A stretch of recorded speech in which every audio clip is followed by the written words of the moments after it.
It's Ricky Rich with Black Primacy with a quick question. Have you downloaded the Black Primacy app yet? If you haven't, don't worry about it. I just wanted to remind you that it is the number one way to find black owned businesses near you. Whether you're looking for food, fashion, or services, we've got you covered on this app. So download it now and start supporting black owned businesses in your area today. All right? Link in the description. And we had made the final payment, remember? And we took that picture and we posted it on social media. And we were just so excited, so elated. I wanted to eat steak that night, but his mother wasn't cooking steak. We ate whatever she made, but you know what? In my mind, it tasted like steak. I love talking about increasing your net worth. This is our barometer for wealth building success. Today, we're going to speak with a couple who has grown their net worth to over $1 million by their mid-40s. Dr. Renee and Nee Darko are our guests today. These two live with their children in New Jersey, and when they are not building their family wealth, they love to travel and support other doctors through their podcast. Welcome to the show, Renee and Nee. Thank you. Thanks for having us. Yeah, we're excited to be here, Andy. Absolutely. Thank you for being here, and thank you for being transparent about your wealth building journey so other people can thrive as well. So let's look back a little bit. What was your motivation for building wealth as a couple to begin with? Nobody likes to be broke, Andy. Yeah. Yeah. I think it's sometimes it's really hard to really, I think for people who aren't physicians, for people to realize that a two physician couple or household could be broke, but that's where we were. So when we graduated and we got married, we combined our finances. We had combined almost about $700,000 of student loan debt. I had a townhome in Atlanta that I was an accidental landlord in. So that was like $170,000, $180,000. Renee had some IRS tax debt when she was on the lam and so forth that we had to take care of. So realistically, we almost were close to about $900,000 in debt. And this was literally as soon as we got married. So we really were behind the eight ball. Yeah. And that was not what we expected as first generation. Yeah. So that was a huge motivation to be like, we have to get out of this situation as quickly as possible. Yeah. Renee, were you guys on the same page with that when that started? Or was it like, hey, this is what it is, and let's just keep chugging along? What were those conversations like between you and me? Yeah, we were fortunate. I always say that we were fortunate that we were on the same page, because it's not always easy as a couple to be on the same page about these things, right? So I would say that we're not both spenders. And so the conversations came relatively easy. Obviously, the planning of it was a little bit contentious. What should we attack first? What should get paid first? But as far as the overall goal being the same, was pretty easy for us to come to a conclusion that, listen, we don't want to be broke anymore.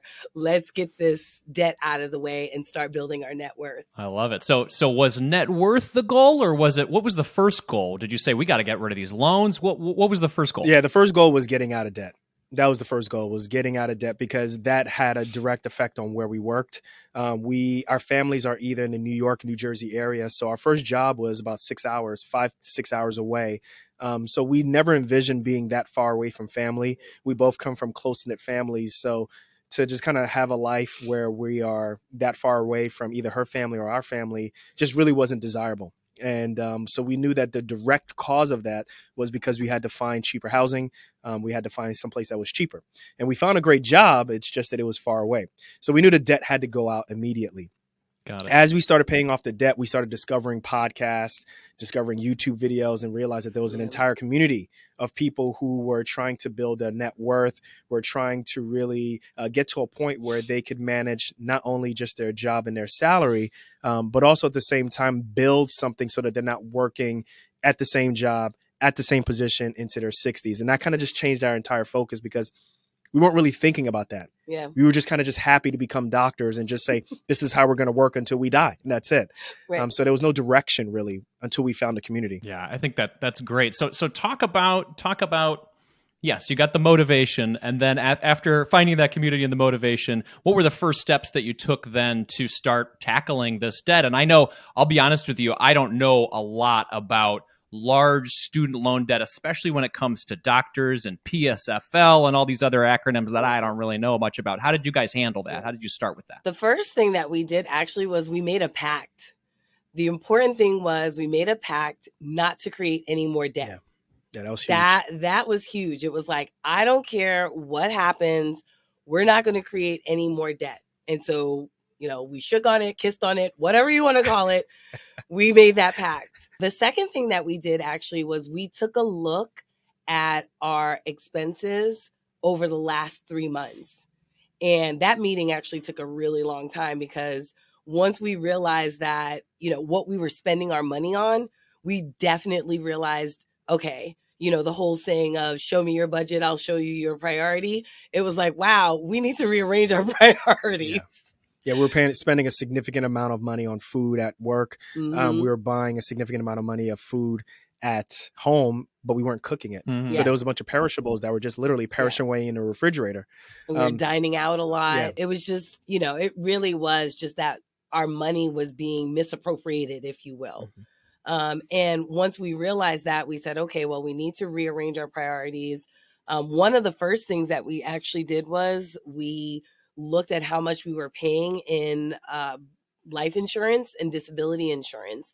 And we realized that our life and disability insurance payments were much more than our student loan payments. Wow. And that's when we both got angry at the same time. And we're like, that's it. Like, we definitely need to get rid of this. So Yeah, and we weren't until we looked at the expenditures, what was coming in and what was coming out.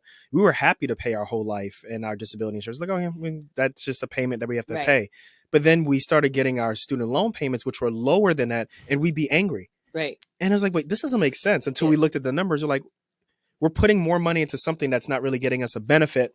Whereas the student loan payment, which we should be aggressively paying off, we're really angry about that. And that's where we really started to change our focus. And Yeah. the first things we did is we got rid of our whole life plan for us. It just didn't make sense for us. Mhm. We got a term life insurance policy, which was significantly cheaper. And then we got disability insurance that was a little bit more economical, reasonable for us.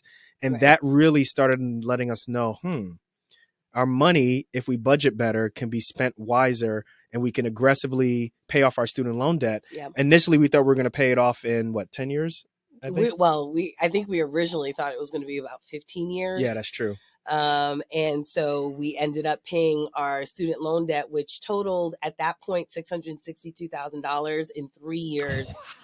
Because we just got that much more aggressive. And I mean, that's a whole story in and of itself. Living but apart for like 7 months at a time. It was crazy. Yeah, it was crazy because we started working. We started doing something called locums, which essentially is independent contracting for doctors. So in addition to our permanent jobs that we were working, we were also doing this contracting on the side. And so that required that we lived apart for, 2 weeks out of the month at a time, but it brought in a lot more money for us. And we were aggressively just throwing it at the debt. Wow. Yeah, that 3 years I'm sure was very hard. And I know we breezed over it very, very much. I mean, was there a point during that 3 years where you saw that number 600,000+ and it just crippled you? I mean, how did you move forward? Yeah, I think the biggest problem that we had was when we saw the numbers, we were like, what are we going to do? But I think when we got together and realized that her debt wasn't just her debt, my debt wasn't just my debt, and you do you, I'll do me, I'll see you in 15 years of retirement or 20 years of retirement.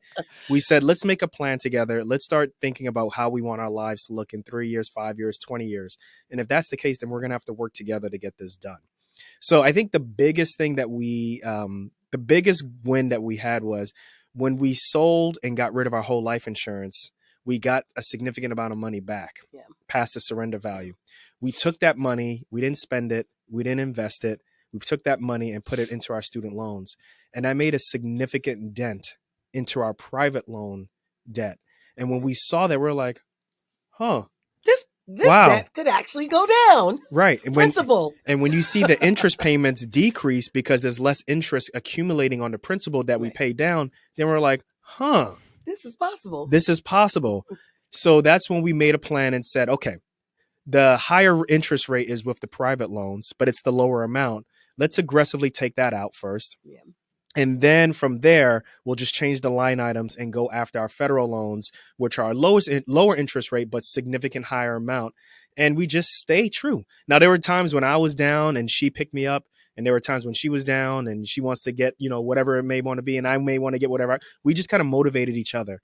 And then also at the same time, that's where the virtual mentorship, the podcast, the YouTubes, all those different things on a daily basis kind of kept us motivated. If they can do it, we can do it. I think that's a great point. There's something about this virtual community that we're all a part of that can keep you going, especially when you hear other people who are fighting for gigantic goals like you guys have. So there was a moment in time when you guys crossed over this debt-free kind of level with your student debt. Tell us about that. And then at that point, what did you do to start building wealth on the other side to grow your net worth to where it is today? Yeah. So when we actually crossed over, I think my son was about 7 or 8 months, which that was a whole ordeal in and of itself because we ended up doing IVF because we had fertility issues. So we ended up paying for that out of pocket. Remember, I said we made a pact that we would not create any debt. And so we didn't. We actually worked and paid for that out of pocket as well. So when my son was finally born, which he actually wasn't born through IVF, and that's another story for another podcast, but we felt so relieved.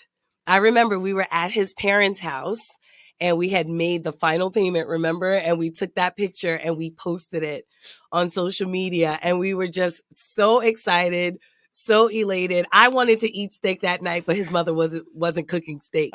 So we ate whatever she made, but you know what? In my mind, it tasted like steak.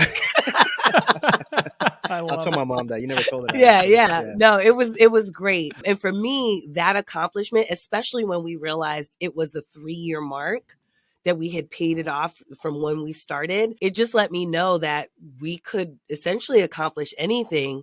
And so from there, it was like, well, you know what? If we could pay this off in 3 years, we definitely could build wealth. Like, let's start doing things that will help us, on this journey of building wealth. But I will tell you that decreasing that debt burden was the biggest part of increasing our net worth. That was the biggest part. Absolutely. Yeah, that was a huge parachute while we were trying to sprint. That was holding us back. Yeah. And so we started thinking about different ways to build wealth. We started investing. Well, we were investing already, but we started investing more aggressively. We bought a real estate property. So, we have several business ventures as well. Our podcast, Docs Outside the Box, is one of them. I have a business for pre-meds, and our business of contracting ourselves as doctors. Actually, we had grown that over about 3 years. We've since kind of downsized that to be able to focus on other business ventures, but all of that really helped us to build our net worth over time. I love it. And those 3 areas that you focused on, investing in stocks, investing in real estate or buying real estate, and then buying and growing businesses. That's the millionaire secret sauce. Would you not agree? I hope so. I hope so, because I'm dipping my bread into it. Let me tell you. Yeah. And we'll be very honest. Like, a lot of people say, all you got to do is just, get this is all you have to do to get passive income. These are the steps that you need to do to do passive income. It could be tough, right? It could be hard and stuff. And sometimes you feel like, all right, I don't know how this is going to turn out, but I know that I'm heading in the positive direction, right? Like, we are testing ourselves and pushing ourselves to do certain things, property manage on our own possibly, or look for more properties. It could be frustrating. And I think that the key thing for people who are listening is that sometimes you may feel like, I don't know how this is going to turn out, but you just know that the process is making you better. Or you end up listening to a podcast and you find that somebody else is going through the same issues as you. So there's really not that, you don't have that easy ability to kind of go backwards and say, I give up. You just know that, well, if that person can push through, then I can push through. If this entire community is working its way through it, then why can't I? Right. And that's been the thing for us. That's why when she says, I hope so, it's like, yeah, like, we know this is the way, but also at the same time, there's like sometimes when you're just like, I don't know how this is going to turn out. But I do know the status quo is unacceptable, and that's Right. where we're at. Exactly. I love that. Well, you guys are at a level right now. I mean, talk about your journey on marriage, being almost $1 million in debt, now having over $1 million net worth. What's exciting you now? What looks in the future, and you say, "Wow, that's what we want to do now." I think 30,000-foot view, how me and Renee were before we pay, or even who we were before we started paying off the debt is not the same. We're not the same people Right. as when we paid off that debt that same, that year in 2017 versus how we are now. And what I mean by that is we enjoy taking care of patients. We enjoy the process of taking care of very sick patients. I'm a trauma surgeon. I enjoy that. But I think we also understand the limitations that we have as individual doctors in this healthcare complex. And what I mean by that is it's very easy to feel like you're in a box. And as a result, I think that we've realized that, there's only so much that we can do in this system.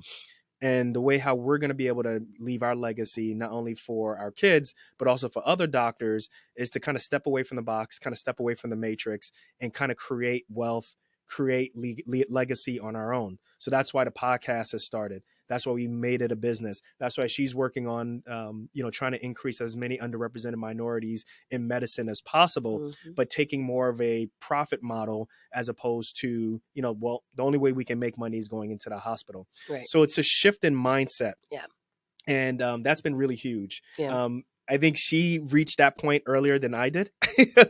I think for me, the epiphany happened a little bit later on, but it feels great to be on the same page. So we enjoy taking care of patients, but also at the same time, we've realized that, there's other ways that we can make money, but there's also ways that we can help and have an impact in society outside of just, operating and taking care of people, delivering babies. Yeah, I think this is beautiful. What a main theme that I keep hearing from you guys is community service and giving back. And I know you're doing that with your podcast. Tell me about your podcast. Tell people where they can listen to it. Yeah. So Docs Outside the Box has been out for about 7 years now, right? We're creeping up on 8, but it's a podcast about money, medicine, and pop culture. Anything from what happened with Tom Brady and football and his career, all the way to student loan payments for physicians, all the way to negotiating. We cover a whole bunch of different things, and we do it in a fun manner. And you can find it anywhere where you're listening to this podcast or you're listening to music. So that's Spotify, Apple Podcasts, or wherever it is. That's where you can find it. Excellent. Excellent. Thank you both for being here today. Yeah. If you learned something today, if you were inspired today, and if you laughed a little bit today, you should definitely check out the podcast. These two are great. Thank you both so much for your time today. I appreciate it. Thank you so much, Andy. Thank you, Andy. All right. I hope you enjoyed the video. Please check out the other content that we have on this channel. But before you go, I wanted to remind you again not to forget to check out the Black Primacy app. It is the best way to connect with Black-owned businesses near you. They need your support. We need your support. Link in the description.